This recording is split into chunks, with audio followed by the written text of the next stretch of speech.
से दोस्तों मैं जयराम रक्षित फिर सब लोग के बीच एक नए वीडियो के साथ आज मैं आप लोग को बताने वाला हूं कि असेसमेंट ईयर 2024-25 का आपको कैसे आईटीआर रिटर्न फाइलिंग करना है। तो सारा चीज़ मैं आज आपको स्टेप बाय स्टेप बताने वाला हूं। तो मैं आज आपको बताऊंगा कि आईटीआर 4 आपको कैसे फाइलिंग करना है असेसमेंट ईयर 2024-25 में। तो चलिए मैं वीडियो को शुरू करता हूँ। वीडियो शुरू करने से पहले वीडियो को अच्छा लगे तो वीडियो को एक लाइक जरूर से कर दीजिएगा। चैनल को सब्सक्राइब करके बेल आइकन पर ऑल प्रेस कर दीजिएगा ताकि इसी तरह इन्फॉर्मेशन वीडियो सबसे पहले आप तक पहुंचे।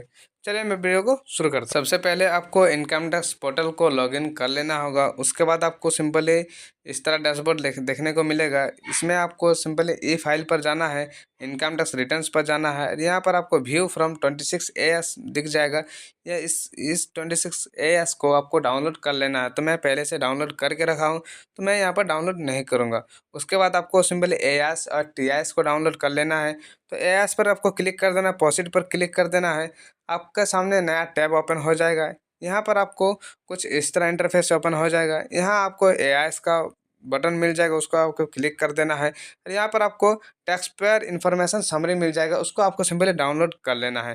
तो मैं पहले से डाउनलोड करके रखा हूँ, तो मैं आपको बताने के लिए यह सब दिखा दिया हूँ कैसे आपको डाउनलोड करना है। तो सिंपली इसको मैं लीव कर देता हूँ। लीव होने के बाद आपको सिंपली फिर से आ जाना होगा डैशबोर्ड पर। उसके बाद आपको फाइल नाम पर क्लिक कर देना होगा। यहाँ पर आपका असेसमेंट ईयर ऑटोमेटिक आ जाएगा करंट ईयर में। उसके बाद आपको सिंपली ऑनलाइन पर चूज करके प्रोसीड पर क्लिक कर देना होगा। उसके बाद आपको स्टार्ट न्यू फाइलिंग पर क्लिक कर देना होगा। यहाँ पर आपको इंडिविजुअल ऑटोमेटिक ले लेगा। यहाँ पर सिंपल आपको कंटिन्यू पर क्लिक कर देना होगा। उसके बाद आपको यहाँ पर ITR 4 सेलेक्ट कर लेना होगा। जो भी आप ITR लगाना चाहते हैं, तो मैं ITR 4 लगाना चाहता हूँ, तो मैं ITR 4 को सेलेक्ट कर लिया हूँ। प्रोसीड विद ITR 4 पर मैं क्लिक कर दिया हूँ।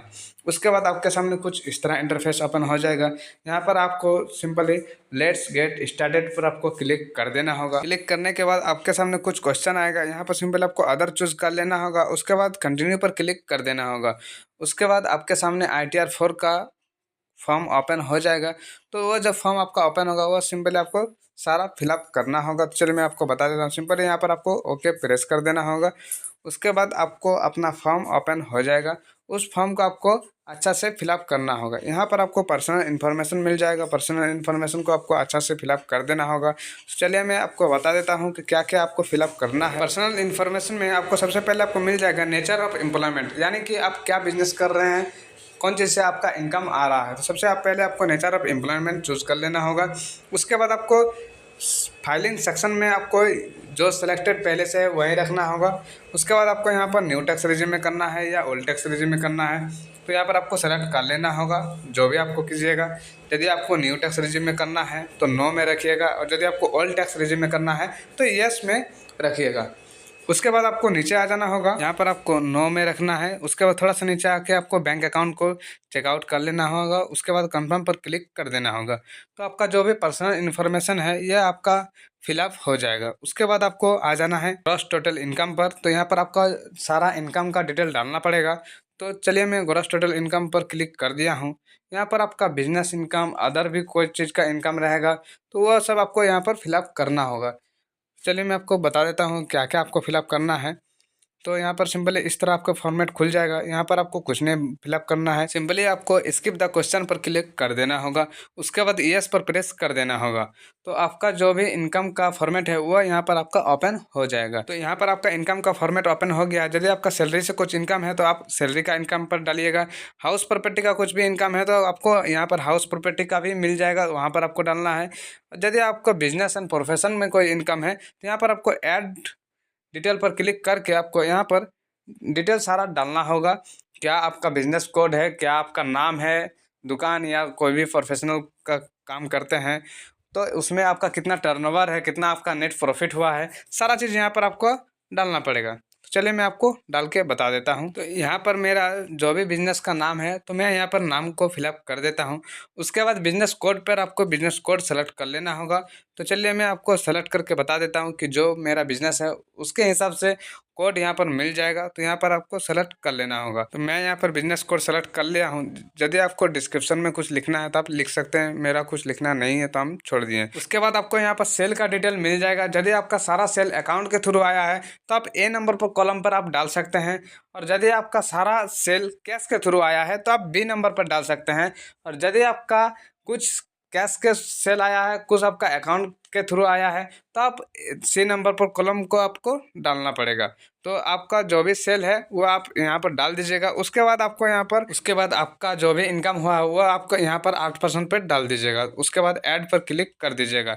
यहाँ पर आपका इनकम का डिटेल फिलअप हो गया है। उसके बाद यदि आपका कुछ अदर इनकम है तो नीचे आपको अदर इनकम का ऑप्शन मिल जाएगा, वहाँ पर आप डाल सकते हैं। चलिए मैं आपको दिखा देता हूँ। तो यहाँ पर आप देख पा रहे हैं कि इनकम फ्रॉम अदर सोर्स का ऑप्शन आपको मिल गया है। यहाँ पर ऐड अनदर करके आप जितना भी आपका अदर इनकम है यहाँ पर आप डाल सकते हैं। तो चलिए मैं फटाफट फिलअप कर देता हूँ। तो मेरे पास यहाँ पर जो भी अदर इनकम था मैं यहाँ पर फिलअप कर दिया हूँ। उसके बाद सिंपली आपको नीचे आ जाना होगा और यहाँ पर आपको कन्फर्म पर क्लिक कर देना होगा। चलिए मैं कंफर्म पर क्लिक कर देता हूँ। उसके बाद आपके सामने कुछ इस तरह इंटरफेस ओपन हो जाएगा। यहाँ आपका जितना भी इनकम था वो यहाँ पर आपका फिलअप हो गया है। सिंपली आपको कंफर्म पर क्लिक कर देना होगा। उसके बाद आपके सामने डिस्क्लोजर एंड एग्जाम्प्ट इनकम का ऑप्शन मिल जाएगा, उसमें आपको क्लिक कर देना होगा। उसमें आपको कुछ बेसिक डिटेल फिलअप कर देना होगा। तो चलिए मैं आपको बता देता हूँ। जैसे कि आपको यहाँ पर मिल जाएगा financial particular of the business, यानी कि आपका बिजनेस में जो फिनेंशियल पर्टिकुलर है वो सब आपको यहाँ पर फिलअप करना होगा। जैसे कि सैलरी क्रेडिटर, आपका कैपिटल कितना है, लोन वगैरह क्या है, अनसिक्योर्ड लोन कितना है, सिक्योर्ड लोन कितना है, कैश इन हैंड कितना है, सारा चीज़ यहाँ पर आपको फिलअप करना पड़ेगा। तो चलिए मैं आपको स्टेप बाय स्टेप बता देता हूँ। तो मैं यहाँ पर मेरे हिसाब से जितना भी था मैं यहाँ पर सारा चीज़ फिलअप कर दिया हूँ। सिंपली आपको ऐड पर क्लिक कर देना होगा। तो यहाँ पर आपका वह सेव हो जाएगा। यहाँ पर आप देख पा रहे हैं एसिड्स एक तरफ और लाइबिलिटीज एक तरफ आ गया है। उसके बाद यदि आपका जीएसटी का कुछ टर्नओवर है जीएसटी नंबर का, तो आप वहाँ पर डाल सकते हैं। एग्जाम्प्ट इनका आपका कुछ आपका इनकम है एग्जाम्प्ट का, तो वो भी आप यहाँ पर फिलअप कर सकते हैं। नहीं है तो आप सिंपल आपको कंफर्म पर क्लिक कर देना होगा। उसके बाद आपको मिल जाएगा डिडक्शन का कॉलम।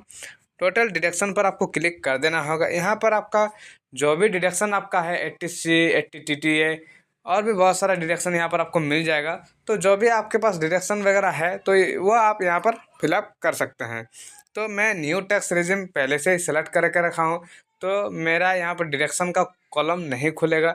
जो भी डिडक्शन का यहाँ कॉलम खुलेगा वो डिडक्शन हमको नहीं लेना है।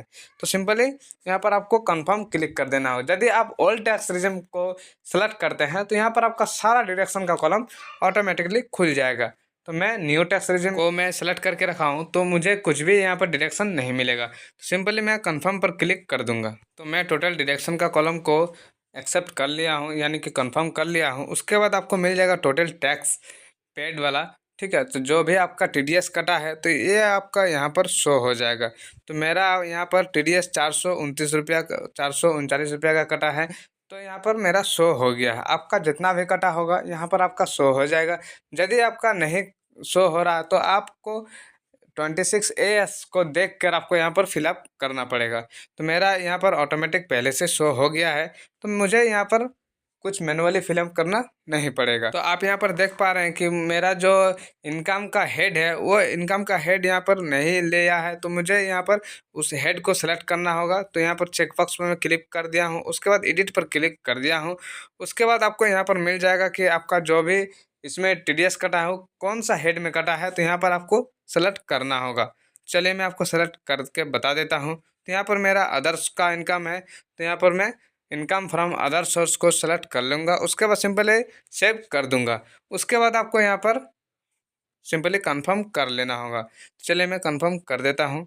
कंफर्म करने के बाद आपको यहाँ पर टैक्स लाइबिलिटीज़ पर आ जाना होगा। टैक्स लाइबिलिटीज़ यानी कि आपका जो भी इनकम आप डाले हैं उसमें क्या आपका टैक्स बन रहा है और कितना बन रहा है, सारा चीज़ उसमें आपको शो होगा टोटल टैक्स लाइबिलिटीज़ में। ठीक है, तो यहाँ पर आपको यहाँ क्लिक करना होगा। तो मैं जो भी इनकम यहाँ पर फिलअप किया हूँ तो यहाँ पर मेरा इनकम का कोई भी टैक्स नहीं बना है, और आपका यदि कोई भी टैक्स बना है तो आप यहाँ पर अच्छा से चेकआउट कर लीजिएगा। उसके बाद आपको जो टैक्स बना है उस टैक्स को आपको पे कर देना होगा। तो मेरा यहाँ पर कुछ भी टैक्स नहीं बना है, तो यहाँ पर मैं सिंपली कंफर्म पर क्लिक कर दूंगा। उसके बाद आपको यहाँ पर सारा चीज़ जितना भी फॉर्म है ये ITR का फॉर्म अच्छा से फिलअप हो गया है। तो सिंपली आपको प्रोसीड पर क्लिक कर देना होगा। उसके बाद आपको यहाँ पर सारा चीज़ दिखाएगा कि कितना आपका रिफंडेबल है। तो यहाँ पर आपका शो हो जाएगा कितना आपका रिफ़ंड है। ठीक है, तो यहाँ पर आप देख पा रहे हैं कि मेरा जो 440 रुपया रिफ़ंड है तो यहाँ पर मेरा शो हो गया है। तो आप भी इसी तरह अपना ITR खुद से फिलअप कर सकते हैं। आई होप इस वीडियो में आपको अच्छा लगा होगा। यदि इस वीडियो में आपको कुछ भी समझने में दिक्कत हुआ होगा तो कमेंट सेक्शन में कमेंट कर सकते हैं। चैनल में नए हैं तो चैनल को सब्सक्राइब कर लीजिएगा, साथ ही बेल आइकन पर ऑल प्रेस कर दीजिएगा ताकि इसी तरह इन्फॉर्मेशन वीडियो सबसे पहले आप तक पहुंचे। फिर मिलते हैं हम लोग नेक्स्ट वीडियो में, तब तक के लिए जय हिंद, वंदे मातरम, थैंक यू।